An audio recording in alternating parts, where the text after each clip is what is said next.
Putramu sing sawiji ngendi?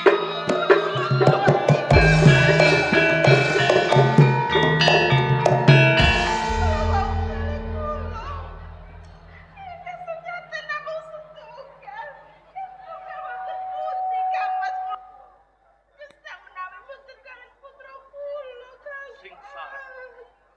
Mumpung durung adoh, tak bujung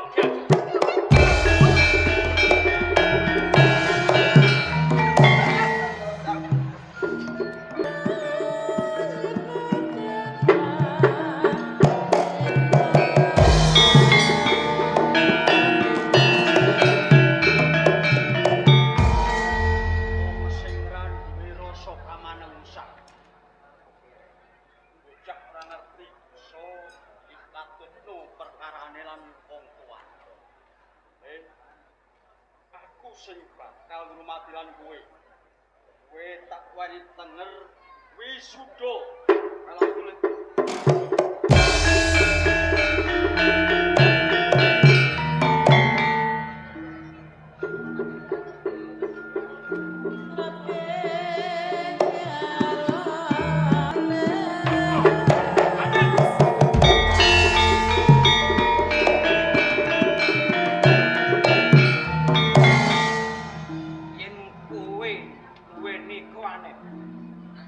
Aku ngerti yen kowe sekti. Mula kowe kemati. Kowe kendel mbok menawa duweni sifat kiatu. Nanging aku kepengin mangerteni sapa sakjane kowe buka sesimpel. Sawangan aku Hendro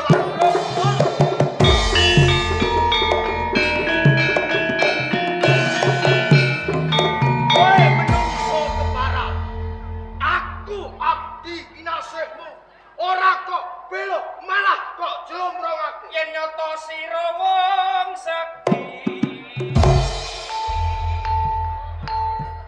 sungtaken gegamanira aku pusaka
lakoni. Ayo. Ayo maju. Ayo. Ayo maju. Ayo. Ayo maju nama. Maju.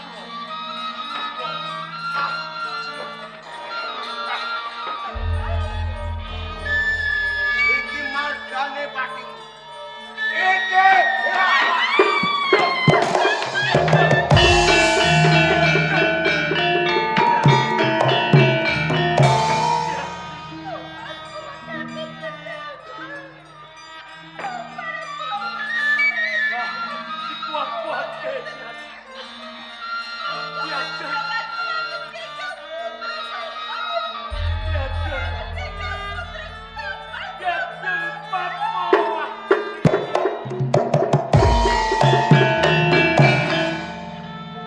Karwamu mati sapa pusakamu dhewe. Aku seneng. Saiki trah Panjalu Wandawa ing Panjal bakal tak tumbas kelon. Iya.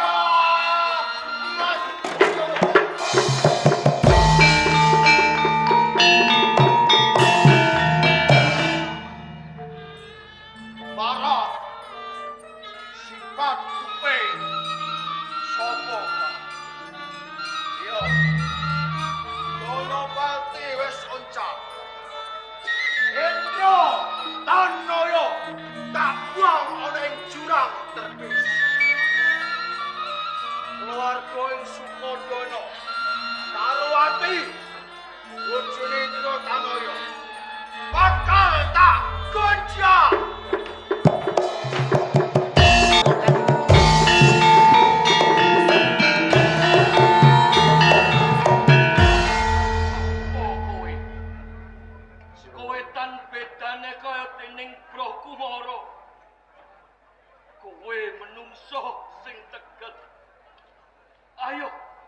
Ayo patenono dono Pak. Sinuwun. Lugunipun kula menika warangka panjenengan Dana Yuda. Kakang Dana Yuda. Kakang Dana Yuda. Panjalu bedah. Kula uta. Diajeng Pasmosari tumekanipun bedah. Lajeng kados pundi Kakang Dana Yuda? Duh sinuwun. Sedaya kala wau awit saking pakartinipun Bra Kumara.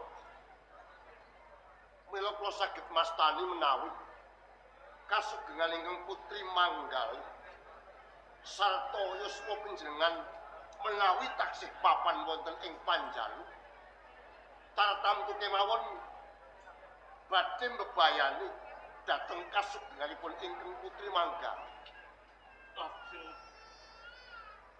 Lajeng kados pundi Kakang Dana Yuda? Duh, sinuwun. Ewuh kaya ing pambudi. Jalanan kula lan panjenengan sami-sami praboting negari Panjalu. Nemahi lelampahan ing kados mekaten menika. Tartamtu kodeng menawi menggalih ing bab kawontenan sepisan negari wonten ing Panjalu tungkap angka kalipun kasugenganipun ingkang putri. Sinuwun. Kakang Dana Yuda kados prayoginipun kagem milujengaken ingkang Putri Manggal.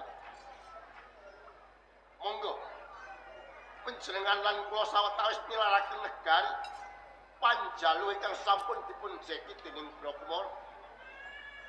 Mingkah wonten ing sak inggilipun reti. Miras pantes kula wentah dhateng ingkang Putri Manggal. Monggo Kakang Dana Yuda kula manut kalih. Monggo. Derek kula kemawon.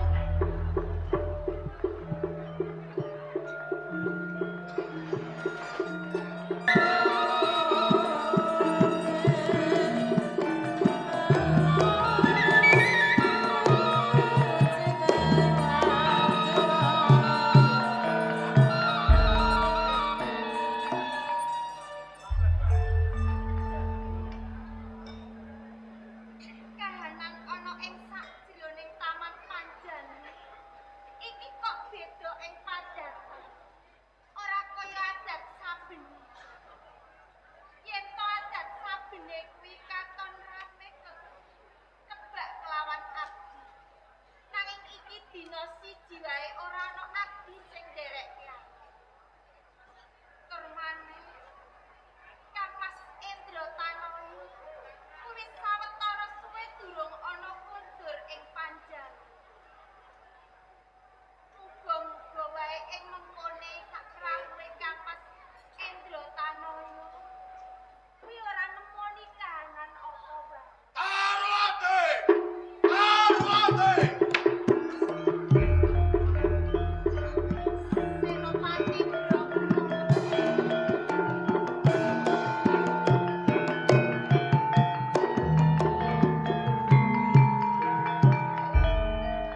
Senopati Brahma tekamu ana ing Taman Panjalu kuwi kaijin ora nderekke nglawan garwaku Kang Mas Endra Tanoyo. Tenane mung kuwi gati apa? Pengen mangerteni sak tenan. Garwamu Hendra Tanoyo wis tumeken pati. Kang Mas Endra Tanoyo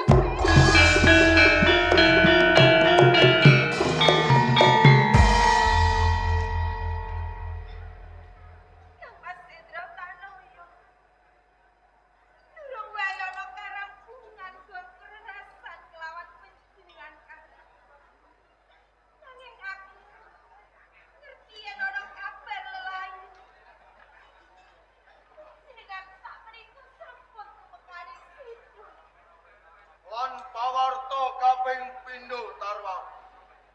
Piye Brahma? Mbak Ayumu Padmasari uga temeken pati wae. Kang Bapak Osari uga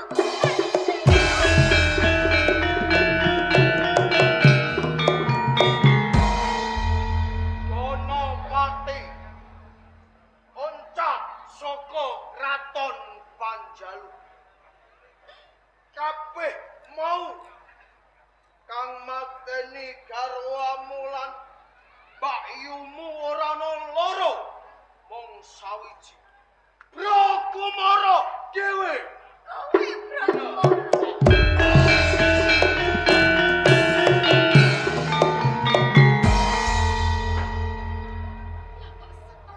Setun kepiye? Manuk suwane dajal laknat kowe Brakumara. Garwaku Kang Mas Endra Tanoyo tumekane sida sekabeh mau saka tumindakmu. Apa sekabeh mau wis tak pikir. Sopo kae Kang Mas Endra Tanoyo? Kae mono sesambaanmu. Sing kudune kowe ngabdekake jiwa ragamu nglawan garwaku Kang Mas Endra Tanoyo. Pancen bener. Nanging kasunyatane apa? Wis kabeh mau kosok baline. Para kurang ajar kowe. Apa aku salah, Tarwa? Rikala semono aku diutus ke Gelagyen. Nanging anggonku ke Gelagyen. Sisik sembire kena larabane Padmasari bojone Donopati. Ewa semono. Aku ora duweni pangapura malah gapura. Aku disikara, aku disiksa. Donopati lan Hendra Tanoyo mung enut abilasa. Brahmar, Piye? kuwi ora lupute garwaku Kang Mas Endra Tanoyo. Jalaran apa? Kang Mas Endra Tanoyo wis sesembahan yen pancen kawula ana sing gawe kalungkutan. Kuwi kabeh kena dipatani Ndoro. Salah bunuh kowe. Nanging aku ora luput. Iki jejiburaku Gelagyen kanggo sampeyan waca ing Panjalu lan Kabupaten Sukodono. Mula ora sadar sumpah. Aku eman kowe. Kowe dadi warondo. Sopo nang bakal mati kowe? Mula kena kowe tak wongku dadi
kabotan gelung. Rupyo kabotan pinju. Ora ana sapa-sapa ing papan kene.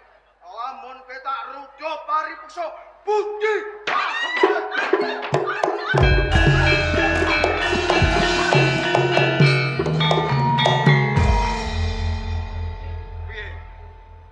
Cerah kaya ngopo? Tan monggo kuliah. Jalaran aku atasing wanita. Ora duwe kakuatan apa. Sing bisa njaga diri pribadiku. Sio. yen ngono ki wis ngerti. Banjur kepiye pepuntonmu Tarwa? Bro Kumor. Yen pancen wis kedira atimu kepengin mundhut bojo kelawan aku. Apa kowe bisa tresnani aku sakutuwe kaya dening garwaku Kang Mesendra Tanoyo? Lair tumusing batin bakal tak soroke marang kowe. Katimbang aku tok pilono. Ing mongko dadi waranda uga ora bakal kepengin. Isine saben dina aku mung nelongso ati. Aku ora duweni kakum sing rekuh kelawan aku. Yen pancen kowe tresna kelawan aku lair batin, Nur, iki dina jiwa ragaku ndak pasrahke kowe, Bro Kumara. dadi aku kok tombo Darwati. Ini ket mau apik lah. Kesel-kesel gadung kowe. Keringetmu iki lho. Bot-bote golek duit 250. Ayo pancen nyambut gawe. Yen ora kaya ngono ya ora bakal nampa dhuwit 200. Darwati, Donopati wis oncat. Penjalu komplang. Dampar kencana ora ana sing lumpuh. Mula kowe gelem dadi bojoku lan dadi seksi. Ring kalenggane iki. Aku bakal jumeneng nata ing panjan.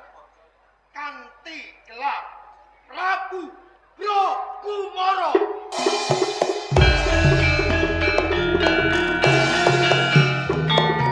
Kowe dadi prameswari wong ayu. Kula minangka dados seksinipun. Menawi panjenengan sakmenika sampun dados sesembahan wonten ing panjang. Lajeng kersa panjenengan kados Aku kepengin nyecep sari madumu wong ayu. monggo